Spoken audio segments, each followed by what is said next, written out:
Kazakhstan has become a hub for game dev talents as well. Building a startup in terms of success, only 1% is dedicated to the idea and 99% is dedicated to the team and the work and the product development process. One of the most promising startups called Citix has raised $1 million from Mr. Tim Draper. Mr. Tim Draper is one of the most famous venture investor in the world. We position ourselves as an international hub because we understand that we do not have enough critical mass in tech sphere in Kazakhstan for today. Welcome to the Astana Times YouTube channel. We are at the Astana Hub to meet with the founding CEO, Magzhan Madiyev. Magzhan, thank you very much for meeting with me. Welcome. I want to ask you the first question about the Astana Hub in general. It's celebrated its 5th anniversary. How would you describe Astana Hub today? What kind of goals you were able to achieve and what your plan for the future?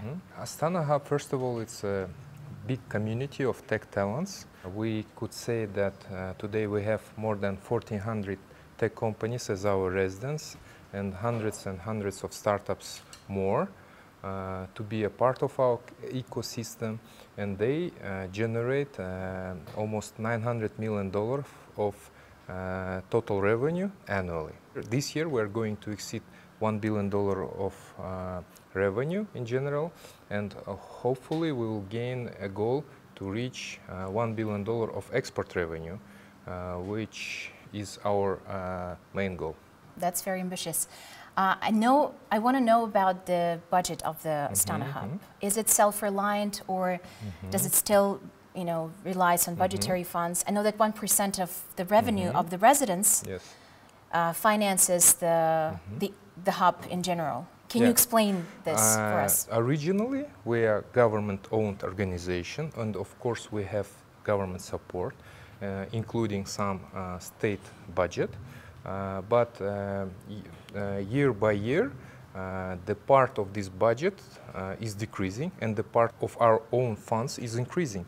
Yes, we are following a revenue share model, so we receive 1% which is coming from our residents part, and so actually we're enough self-sustainable for today.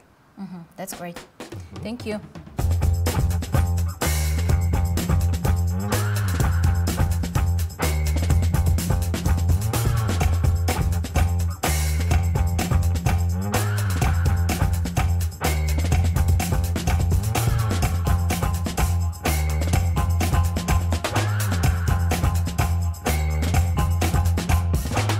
Last year was very prolific for IT industry in Kazakhstan, including Astana Hub.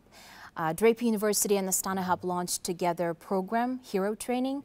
Can you share with us what this program entails?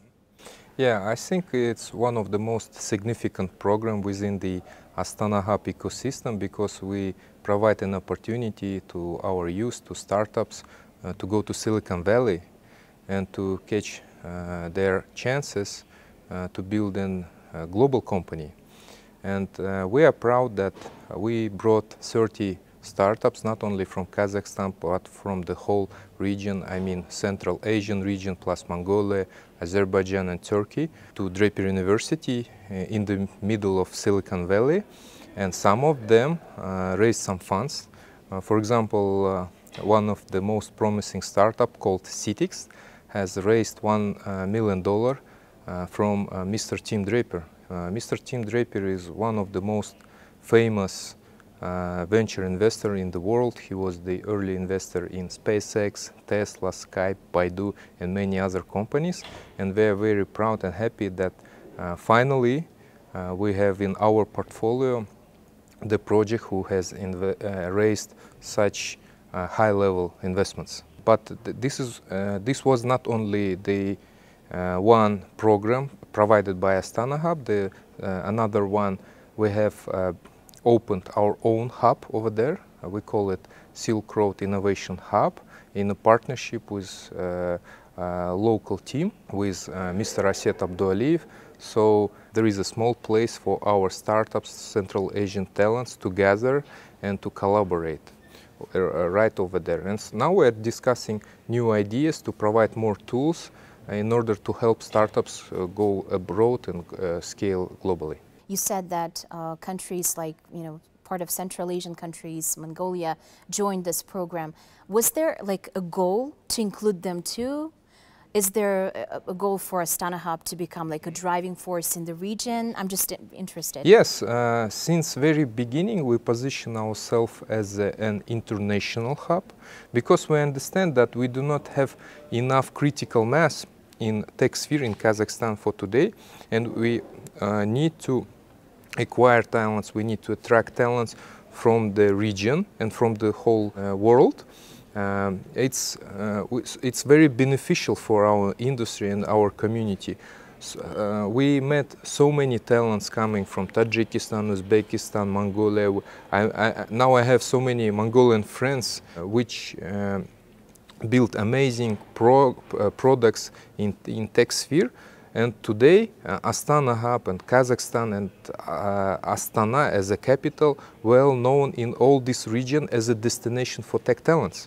So it's very beneficial for us. Even if they don't stay for a long time here, of course they could come back to their countries, but we're building community. And then when we bring some products to their markets, they help us, because this is how community works. Astana itself positions itself as an international ecosystem, welcoming 100 foreign companies within the last few years. The country is in the process of introducing digital Nomad visa to streamline the processes for companies to come and work in Kazakhstan. In your opinion, this international spirit, what kind of advantage it can bring to the Astana Hub and to the country in general? Actually, our main goal is to increase export revenue dedicated to the tech industry. So, in general, we're trying to diversify our local economy. And when we are having income revenue from different markets to Kazakhstan, this is very helpful to our economy. This is the main goal of bringing talents here. And this is the one approach. Another approach is to help foreign companies build some R&D centers, some outsourcing offices in Kazakhstan, because it's cheaper, because it's still with the high level of quality, and we have many talents, which is also very helpful for many big tech companies, because they're seeking for the talents globally. And I like the fact that the experience of the Astana Hub is not limited to only Astana or foreign companies. I know that in the last year, 6 or 7 IT hubs were opened in different parts of the country. Can you tell us, do you plan to expand this project in the next few years? Yeah, of course. One of the important part of our job is to scale our experience in domestic areas, in different regions of our country, in order to provide opportunities to our youth in different regions, and in order for the talent acquisition again. So we have opened even more than 10 representative hubs in different regions. It's small hubs where you could find all our ecosystem tools and programs. So you could, of course, we host many events. Just last year we hosted more than 700 events around the country. So all this stuff are doing in order to increase awareness and in order to provide opportunities to the beginners to join the tech industry. So I think the average age of this participants is probably like around 20? Yeah, that's true. We're around 20, but we do not have any restrictions in terms of ages. You could be much older, like maybe 50 years old. That's also fine. In tech startups, we need inclusivity and we need diversity. In your previous interviews, you were asked what it takes for a country to make billions of dollars from not only exporting its mineral resources, but also from exporting its intellectual goods and services. I want to know what role the Astana Hub can play in this, and do you have any success story that can motivate other up-and-coming startups to export their services abroad? Yes, I would like to mention that for today we have 1,400 tech companies as our residents, and for the last year the total revenue was up to $900 million. $300 million of this is coming from abroad, so it counts as export revenue. So actually we have many different products and companies in different areas, but maybe I would like to mention game dev companies. We have local games, car parking, Mad Out games, Jungle Town. It's not well known in our own country because they have customers mostly coming from North America. For example, car parking, they have 100 million of downloads globally. Most of them are from North America, so it's a very impressive and successful startup in game dev field. Also here we have global leaders in terms of game dev. For example, companies, let's say Playrix, G5 Games, Mytona, and others.